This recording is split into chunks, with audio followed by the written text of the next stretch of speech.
The fifth point is that there are two central questions we need to ask. The first is an objective geopolitical question. Does Afghanistan pose a threat to the US even if the Taliban wins?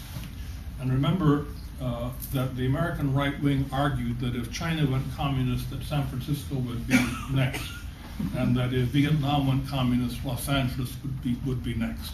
There's a long history of saying if we lose this, we lose everything. Hawaii, San Francisco, and then the next thing you know, the Lower East Side. Would Afghanistan be a threat if the Taliban took control of it? I don't think it would be. I do not think it poses a threat to U.S. national interests. That's just a hard fact. It has nothing to do with what I think of the Taliban. I think they are reactionary. I think everything you said about them is true. I think it is a tragic thing that events have produced the Taliban, oppressive to women, oppressive to gays, hostile to music, to art. They're not my friends. I'm not on their side. And it's one of those difficult wars, unlike Vietnam, where I was on the side of the Vietnamese without apology. I'm not on the side of the Taliban. But their victory, I do not believe, would constitute a major threat to American interests, nor to Swedish interests, nor to German interests, so on. That's just a central question that you have to ask. The other question that you have to ask, or have to be clear on, is that we're in, I just already said this, we're in this tricky business of where we oppose the intervention but do not support the Taliban. And that's a tricky problem for us, because we do want to support in any way we can the Women's Revolutionary, what is the name of the RAWA. RAWA. We want to support that, maintain contact with that. We certainly do not want the people of Afghanistan to feel they have been morally abandoned, but we also have to be clear that we cannot solve the problems within Afghanistan. The sixth point, as a pacifist, I would ask the same question generals are inclined to ask. Who is willing to die? Waging war against the Taliban means that both their people and our people will die. And this is, you can talk about war if you listen to Fox News, or for that matter, if you listen to CNN or MSNBC. And you have these wonderful abstract discussions of whether the war is worth it, but not a clear discussion of which of the commentators is willing to go fight it. I'm not willing to go fight it. Are you willing to go fight it? If so, by all means do. There's nothing to stop you from enlisting on one side or the other. But war is a terribly personal matter. People die.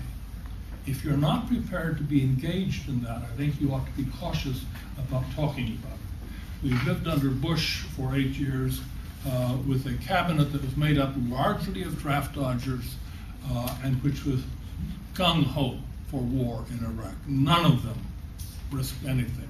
None of them had risked anything in Vietnam. And I think I would be very cautious about taking war casually. People die, human beings die. Now the last question may seem off, the last point may seem off the chart, but it's really not. And that's the drug war. And I have a proposal to make, because somehow we talk about the drug war and then we drop it.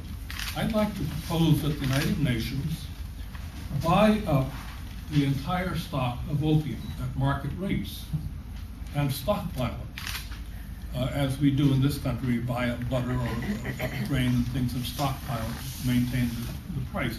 Buy it up and stockpile it. Much of the opium, in fact, has a medical use, and so you draw down from that for medical uses. Extremely valuable as a painkiller, still the best painkiller we have when it's refined into heroin and other derivatives. So we should have a stockpile. Pay the farmers for their opium, buy it from them directly. And second, linked to that, deal with the heroin trade by making it a medical problem, not a criminal problem. So that any addict anywhere in the world is able to get the heroin they need from a doctor. Now, I live in the Lower East Side. I'm not happy about heroin. I know how many have seen people who are on heroin when they're on the knob. Apparently half of you haven't, but it's the strangest thing, I swear to God. They never seem to lose their balance. They weave back and forth, and you swear that gravity is going to knock them to the ground, but they never fall. I'm not happy about people whose lives are lived by addiction, but I think that the whole history of the drug war has shown that it corrupts governments. You mentioned the Karzai government as being corrupt. It actually has corrupted the Drug Enforcement Agency in this country. It corrupts governments at the highest level in all countries, and there are billions of dollars involved in this. And I think the greatest obstacle to doing anything reasonable about the drug war is the fact that it would cut out so much of the money that now goes to private government interests and, of course, to the crime lords. So I would suggest that we just recognize the drug war has been lost for a long time, and that we try some more creative way of dealing with it as only one aspect of the tragedy which has unfolded in Afghanistan. And you mentioned, and it's true, that the Taliban actually have taken action against the heroin. I just might add that at one point the U.S. was funding the Taliban work on stopping the production of opium, and that's gone by. Those are my 7 points, and thank you very much.